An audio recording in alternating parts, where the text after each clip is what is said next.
What's up, everybody? Hey, welcome to another episode of Carry On. Today I have one of my good buddies, Tyler Froehlich, with me, joining me from the sunny state of Las Vegas, Nevada. It's not a state, it's a city in Nevada, but whatever, man. So yeah, man, so to start off, man, just introduce yourself and tell everybody who you are. Well, I'm Tyler Froehlich, and I am 25 years old. I was stationed in Fort Hood with Combsy for the 2014 deployment to Afghanistan. I was 13 Fox, so I was a spister. Went to base at Fort Sill, Oklahoma, and so yeah, that's a little bit about me. I'm the oldest of three. I'm now living in Las Vegas as a male entertainer with the show Men of the Strip. Male entertainer, I love it, man. That's fun. I love it.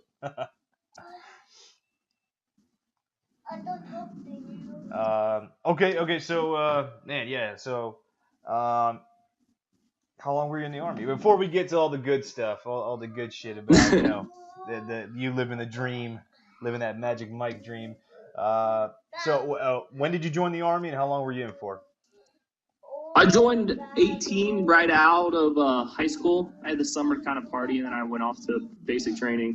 And then I was in for about 4 years. So I got out in 2014 in March. So. Okay. Now, you already said you went to Afghanistan. So, what happened, man? What happened when you deployed?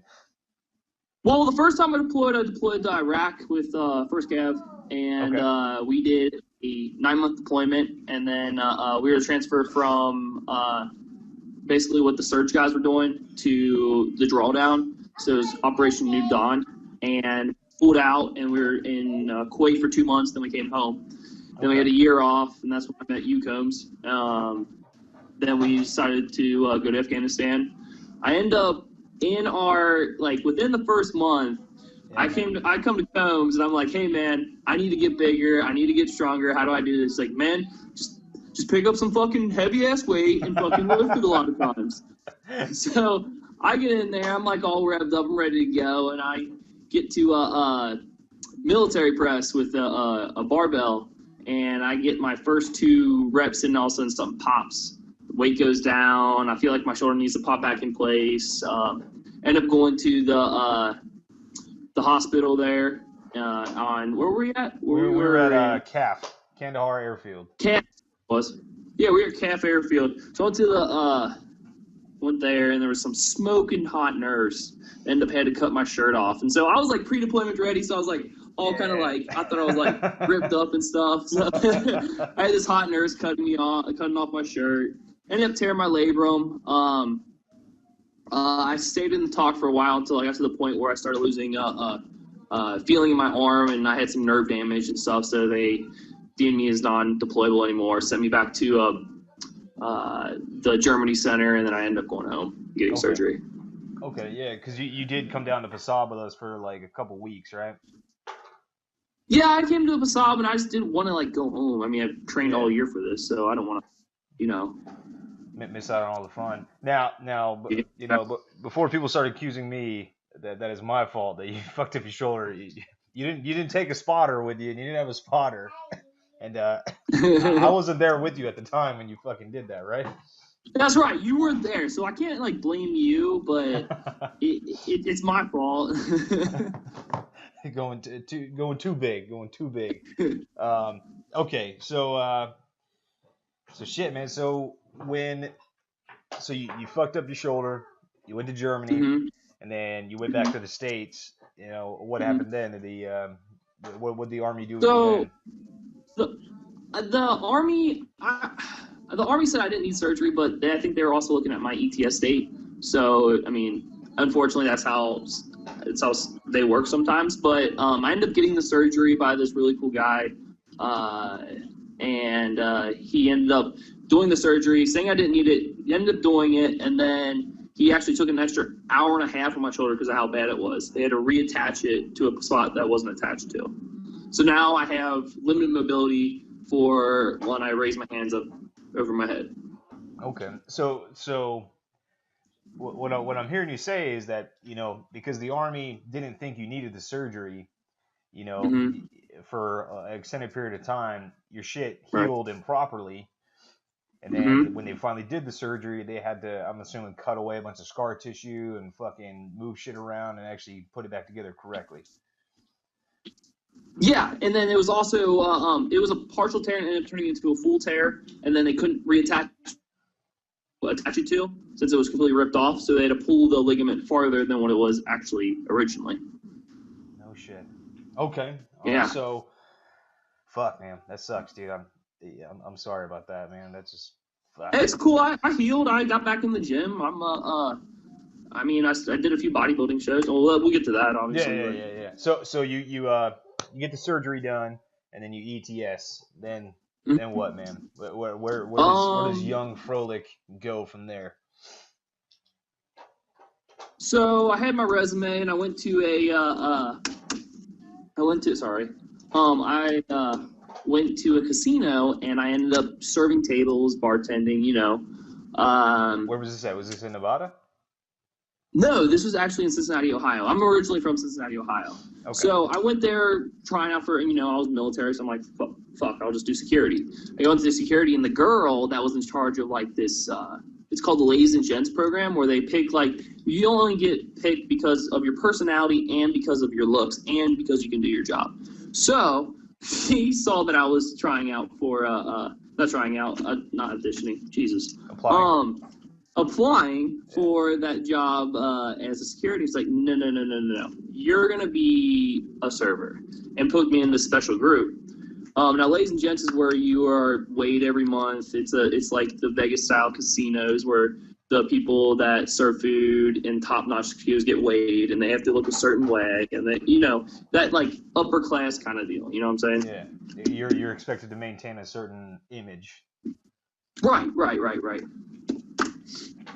So from there, I ended up, I got a call or a message on somewhere, and ended up working for, got a call saying, hey, how would you like to be a dancer someday? And I'm like, what kind of dancer? Like a stripper? And I'm like, yeah, why not? Because I'm the type of guy that will just go and be like, okay, let's try this, let's just go do it.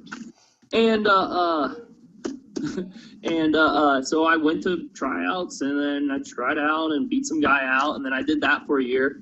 Didn't really pan out. I had I did that for a year and a half.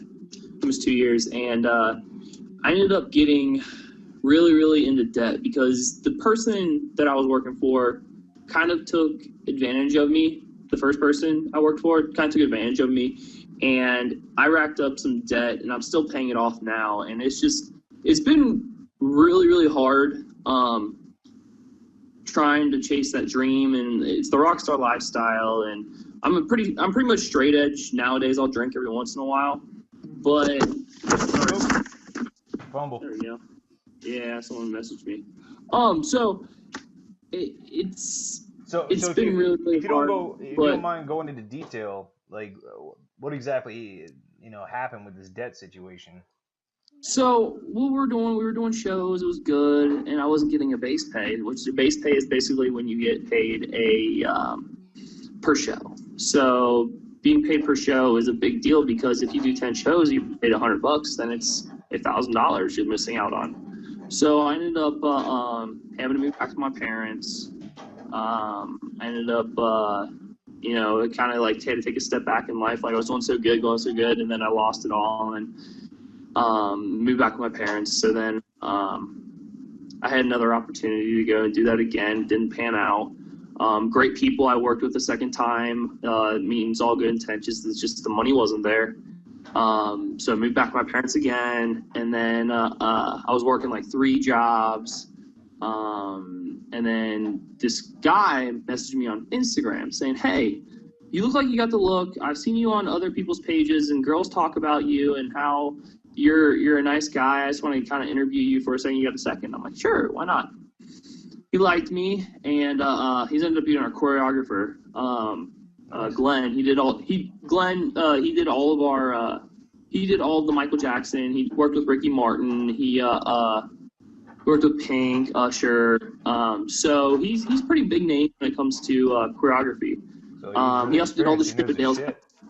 Yeah, he does. He did all when the Chippendales first started out. That was the original choreographer. So it was a great honor for them to reach out to me, and ended up sending a video in of me doing some kind of two-step kind of deal, and they're like, okay, we're gonna fly you out. They called me on Sunday, sent them the video on Saturday, flew out Tuesday. So I grabbed 2 bags and just headed on out. Okay, so now you're in Vegas, living the dream, and what's the name of the show that you're in right now? Men of the Strip. Men of the Strip. Now, when does that open? May 25th. May 25th. All right. So anybody who's watching this in Vegas or in the Nevada area, go see him. All right. Men of the Strip. What casino is that at? It's at the Tropicana. It's the big white one next to the MGM. Okay, Tropicana. Fucking love it, man. See, I don't know why it just occurred to me. I'm talking to you about male dancing and shit, and my son's right here. Maybe he'll get some ideas and he'll reach for that dream. So tell me then, like with the male dancing. Now you're also kind of into the amateur bodybuilding, right? Yeah, I've done 3 shows. Every single show I was nationally qualified, which means you placed in the top in the overall, and then I won actually the entire show in Cincinnati. No shit. I took the overall. Yeah. Okay. I did. What category? It wasn't really bodybuilding, but it was men's physique. So that pretty boy kind of like bikini style of men. That's still bodybuilding, man. You're fucking building your body. You're creating an aesthetic sculpture out of your fucking flesh and bone. I mean, that's fucking bodybuilding. Yeah, I guess so. Don't tell a bodybuilder that. He'll be like, oh no. Yeah, whatever. I'll fuck his feelings. I don't care. But so how is that? Are you still working on that while you're doing the dancing, or? Well, with the dance, you actually have to keep that aesthetic, and being a male dancer, you got to have that larger than life kind of look. So it's you kind of are a bodybuilder. You're also an athlete too. So you got to have that. You got to have that sculpted body. You got to have that endurance to be able to dance and be able to move light on your feet. So it's pretty intense. Okay. So are you going to be doing any more any shows and competitions anytime in the future, or are you putting the brakes on that for now while you focus on your Vegas thing? Well, I'm focusing on my Vegas thing, but as I'm dancing, still building, and I'm still that lean bulk kind of deal. A lot of people will say, "Oh, you can't lean bulk." Well, I disagree. I think you can if you're eating clean and you're doing enough cardio and you're slowly adding carbs and keeping your fats and your protein, adding a little bit of protein, a little bit of carbs until you start maybe spill over, and then you back it off a little bit, and that's when you start that lean gain pretty much. So you can say, and you've had to do nothing but lean gaining, because I remember. I mean, you couldn't put on weight to fucking save your life, so no matter what, you're always gaining lean. You're right. I mean, when I joined the military, I was 5'10", 5'9", 5'10", $145, $155, and now I'm about 200 pounds. So I think I hit puberty in basic training. So yeah, a late starter. Yeah, I was a late bloomer. Well, I mean, shit, man, you're fucking killing it now. So, did you draw any sort of, I don't know, any good aspects, or I mean, did anything that you learned in the Army, translate over into skills when it comes to being a male entertainer? Yeah, actually, I would want to thank the Army for it, because I already had that personality and it was just inside of me. And being in the military and having you infantry guys beat on me almost every single day and just giving me tough love kind of brought me out of that shell and kind of brought that goofiness out. And having more structure in my life, I found out, is better for me. And it is, it just seems like I can be more successful if I all that political bullshit. Yeah. You there? Yeah, I'm still okay. here. I'm not talking about all that political all that political bullshit with upper echelon people and shit like that. I'm talking about the core values in the military. And it sounds really boot to say this, but the core values in the military and the structure of the military and respecting people, that's really what's going to get you ahead in this. It's not going to be screwing over people or anything like that, but I like to thank the military for what they've done for me and really bring my personality out to this world so that I can make it maybe a little bit better world, and who knows.